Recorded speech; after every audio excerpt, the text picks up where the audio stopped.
Hi guys, welcome back to my channel. Today I'm going to answer some questions that you guys asked me on a poll that I posted on Instagram a couple weeks ago. So I'm just going to answer the questions. There's about 8 of them and let's get into it. First question, what is your standard general weekly workout routine while marathon training? So obviously while I'm marathon training and my miles are going up, it will change a little bit, but for the most part, I do my long runs on Mondays, and then on Tuesdays I do something a little bit lighter, sometimes yoga, upper body, but nothing like too heavy on my legs because they usually were sore from my Monday long run. Wednesday I will do some sort of strength training plus miles. Usually it will be legs, couple miles. Thursday I'll do a speed workout, try to do that at a track, or where I live is pretty flat so I can do a lot of my speed workouts just straight out from my house. And then on Friday I'll usually do a full body lift. Saturday, it really depends. Sometimes I'll take a workout class with my friends, or I have an event or something, or I just run a couple miles. Saturday kind of switches up a bit depending on my plans for the weekend. A lot of times I'm traveling. On Sunday is either a rest day or another workout, a gym workout, but I will not run on Sundays because my Monday long run is on Mondays. So that's my general weekly workout. Obviously things change depending on how sore I am, how many miles I need to get done for my training, but that is the general schedule. Question 2, tips on getting back into running, building endurance after a long break away from running. So after a long break or after a race and I've taken time to recover, a way that I get back into it is really just bringing the pressure down. So that's going on a run without tracking it, or even if I am tracking it, just not looking at my pace, listening to fun music, going on runs with friends, just kind of getting back into it without putting the pressure on it. I think it can be pretty discouraging coming back from when you've been in really great running shape and you're running really fast to then, seeing that you're running maybe a little bit slower than you used to run, or, that stuff just naturally happens when you've taken a break from running or you're just starting running. So just really taking the pressure off it and learning to just love running and being out there. And it's really hard to hit those paces and those numbers when you're constantly focused on that, especially when you're just trying to get back into it. Be easy on yourself, have fun with it, and then you can start looking at those paces, those numbers, and starting to hit those goals again for whatever race that you have coming up. Number 3, how to take care of your body after running so much, and do you experience knee pain? So I think recovery is such a big part of training, especially with marathons. It is so hard on your body, your legs, pretty much all parts of your body. You need to have a strong core. You need to have pretty much everything needs to be in line for marathon training because it isn't just your legs. So recovery is huge. After all of my runs, I use compression boots, which I don't know is necessary, but that's just to talk about what I do. That's a big part of it. And then I also do a lot of sauna and ice bath. Usually the next day, I'll go to the gym and I'll do the sauna, I'll do the ice bath, just like those recovery things really help. A big thing that I do is after my long runs, it's very easy to stay sedentary and just want to lay down for the rest of the day. But what I do is walk around a little bit, make sure you're getting some movement in, just short little walks. That really helps with soreness and recovery. So after a long run, even though you're gonna wanna just lay there and you just wanna sit on the couch, make sure you're getting up periodically, going on little walks, moving your body, getting the blood flowing. It will help so much with soreness, and I believe it just helps me recover a lot faster. Also, sleep is so important. I mean, everyone knows that sleep is important, but especially when you're training for something, your body needs that time to recover and to rest. So making sure you're getting at least 7-8 hours, maybe more sometimes depending on how much you're running. But I aim to get around 8 hours a night and 8 hours of good quality sleep. So making sure that I'm not using my phone right before bed, I'm going to bed at kind of at the same time and waking up at the same time every day. That really helps your body get on that schedule. Be like, okay, it's time to go to bed. I always go to bed at 10 and I always wake up at 6, or whatever you do and whatever works with your schedule. Sleep is so big. Obviously, making sure you're drinking enough water, having electrolytes, eating a ton of protein. This is kind of getting into the fueling part of it all, but I make sure that I'm eating protein right after my runs within 20 to 40 minutes. After my runs, I am mainly focusing on protein and some carbs just to really refuel back up, but also not just right after the runs, just to making sure you're keeping a high protein diet. Carbs are obviously very important when it comes to long distance running, but so is protein. And with that, the knee part of that question, I don't necessarily get knee problems, but I do have ankle problems. I've just had one of my ankles has bugged me for a long time. Back when I played sports, like I had sprained it a bunch of times. It's just a weaker ankle. So I do have pain with that. And I know a lot of people who have had hip problems and all these different things. So it's like these issues usually arise if you've had a past injury or you're running a lot and you're not taking care of your body. But a big part of this is strength training then, because you want to make sure your muscles can hold up the constant running and the long miles. So I make sure that I am strength training at least twice a week with my lower body. And if my legs are strong, they will be able to help me run longer and faster without getting injured. I do a lot of mobility exercises. There's so many different exercises you can look up or talk to a PT or someone who knows you and has the professional experience when it comes to, PT if you're having injuries. I don't want to be the one to tell you what you should be doing if you are injured, but there's so many different exercises you can do to prevent that, to make injuries get better, but don't just go out there and keep running on an injury or keep running through pain. Like, you need to address the issue, recover, and do the necessary work to help that injury get better. Okay, question number 4, what is the biggest running tip you've received that has really upgraded your game? So I remember receiving this piece of advice last year. I was on a brand trip in Telluride, and I was kind of talking through my schedule of running and kind of like how I took each run, and really came to the conclusion after talking to some very experienced runners that I was just taking every run so fast, and I didn't even pay attention to my heart rate, which is crazy because now after every run, I am looking at my heart rate to seeing what that effort was, because that is a very good indicator on how hard that run was for you. Most of my runs were 160 beats per minute, maybe even higher. I now aim to go under 150 beats per minute for probably 80% of my runs. What I'm trying to get at here is 80% of your runs should not be a very fast pace where you can't even talk and you're breathing super heavy. And one way for you to get to that is by taking your run so slow that you're able to keep your heart rate low and you're able to have that conversational pace. And with time, your pace will get faster, but you will stay at that low heart rate, stay at that conversational pace, but you will watch yourself get faster. This is exactly what happened to me. I really slowed it down. I was like, okay, clearly my heart rate's too fast. I'm trying too hard. I just won't become a faster runner if I am only doing these extremely fast runs. 80% of your run should be at conversational pace.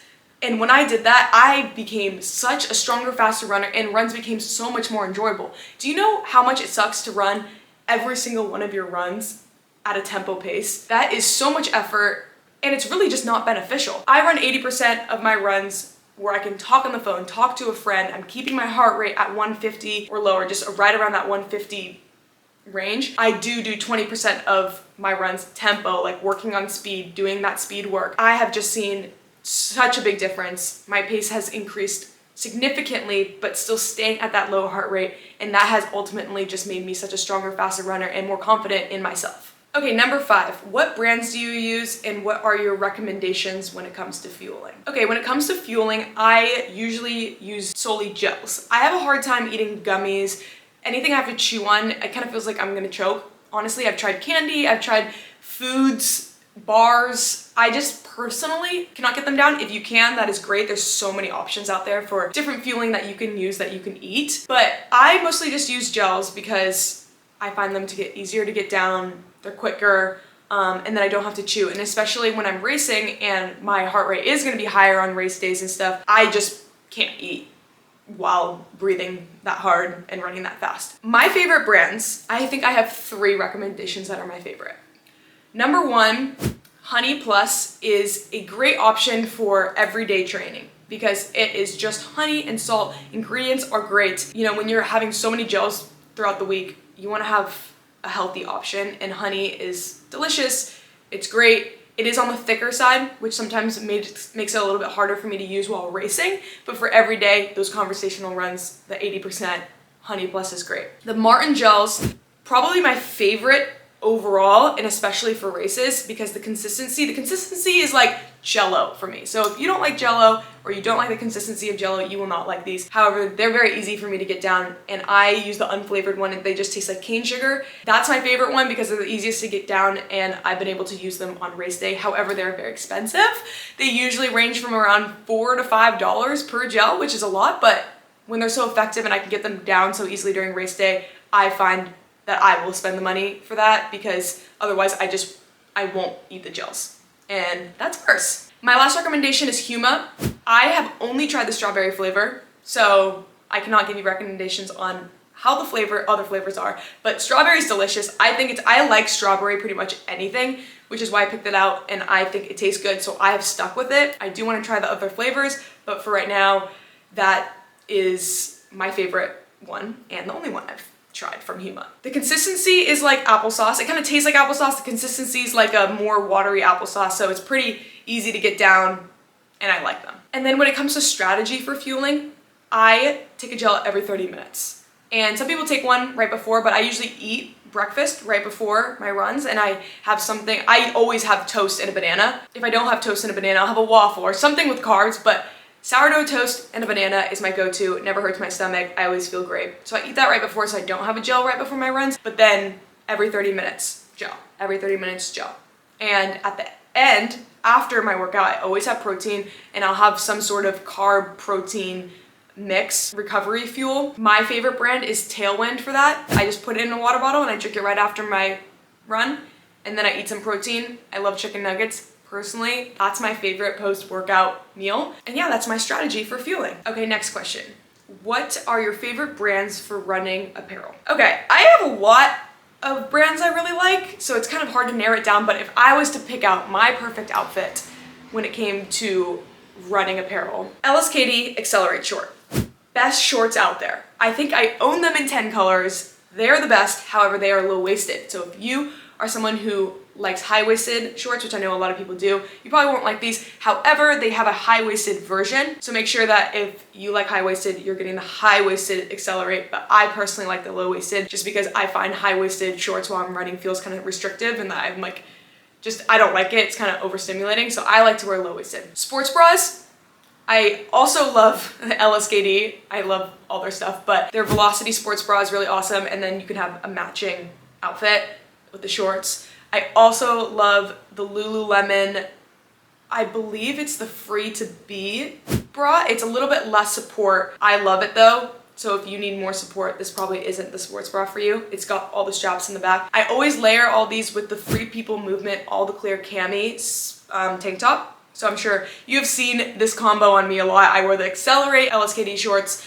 sports bra, either Lululemon or LSKD, and then the Free People Movement All the Clear cami. And then for the belt, I use the Lululemon Fast and Free, I believe it's called. I like that it has a lot of pockets and it can hold all the different things that I bring on my runs. I wear a Garmin Venue 3S. The S just makes it a smaller watch face because my wrist is a little bit smaller. So it's just the Venue 3. I like it because it's more of a lifestyle watch, but also goes in the water, does all the runs, has the GPS. It's just like an overall really great watch in my opinion. Garmin has so many different options, so you might want to take a look at all the things that they have, but I love the Venue series. Glasses, the ones I have are from Hide Stride. I like them and they fit on my face. They don't bounce around. They've just been probably the best sunglasses that I have tried personally. My favorite socks are either Saturday Strides or Mia Fleur. They're both small businesses, which is amazing. Neither of their socks have ever given me blisters, so I pretty much switch back and forth between those two brands, and they're so cute. They're so girly and they're fun. They're just very functional, but also cute. Shoes, everyone knows I wear the Mountain Coast, but I think that you should go to a running store and get your foot fitted, have them recommend what works best for your foot, what works best for the way your feet land when they hit the ground. Not everyone's gonna be the same, so what works for me might not work for you. But those are the main shoes that I wear for my long runs. And then on race day, I wear a carbon plated shoe. I've been wearing the Nike Alpha Flies, looking to maybe try something new for Chicago, but that has been what has worked for me in the past. Okay, let's talk some social media questions. What is your biggest tip on social media growth? I have said this so many times, and I might have touched on this before on here, but it is genuinely to not copy other people and not copy trends, which is so hard, but a way for you to do this is to scroll less, which is hard. But once you see someone's content and you like how it is just within us to naturally want to copy it. And even if you think you're not gonna copy it, it's in your head while you're creating your content. So while following trends is great and every once in a while it fits into the schedule and it works, people want to follow you because you are different than other people that they can follow. They don't want to see the same thing over and over and over again. It might get you some views, but it will not get people to follow you. So you need to establish yourself in your own content style. And when you think about the people that you've seen have fast growth or have done really well on social media, you know when their video pops up on your page that it is their video without even seeing their face, because the way that their style of editing is, or the way that they talk to the camera, or the way that they, make any of their videos, it is so them. So that is a big tip that I have, is to really find what is you, what part of your personality that you want to show, and you stick to that. Just go, go, go, go, go, over and over and over, and the people who want to see that will come to you and will follow you, versus just going around trying, pulling different things from all the different people, trying to find trends and stuff. Yes, it might work a little bit, but for a long-term strategy, it's not what I would recommend. I've seen you post before about UGC. What is that, and how do you get started? UGC was first how I started earning money from social media, and UGC stands for user generated content. So it's any of the content that you make for a brand that they can use organically or in a paid sense. It will be within the contract how they can use that content that you make them, but pretty much they will send you product, you will create the video, or if you're working for a hotel, they will provide your stay. You create the content that you have agreed on. They can use it organically on their social media pages. They can run it as an ad for a certain period of time that you guys agree on. And then you pretty much will do that in exchange for the product or service or stay. And sometimes you'll get paid on top of it too, once you've kind of established yourself. But in the beginning, you'll usually just do it for exchanges. So that's what I did in the beginning.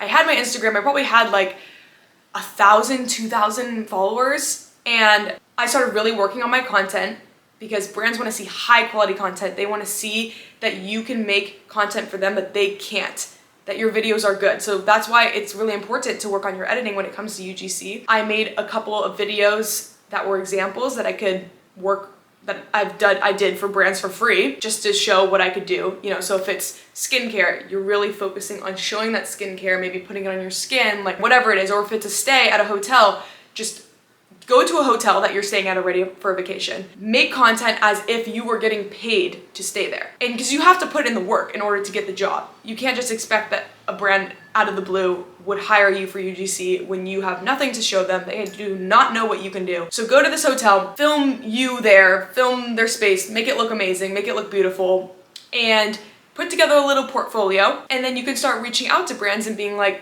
hey, I would love to stay here for a night in exchange for all this content that I'm going to give you. Make sure that you are offering what you can give, showing what you can give, and then also not asking for too much off the bat, because they'll likely say no. But once you start building up your portfolio and the brands that you've worked with, and you have something to show for, and you're good at what you do, that's when the money starts coming in. That's when the longer stays start coming in. That's when more product gets sent to you.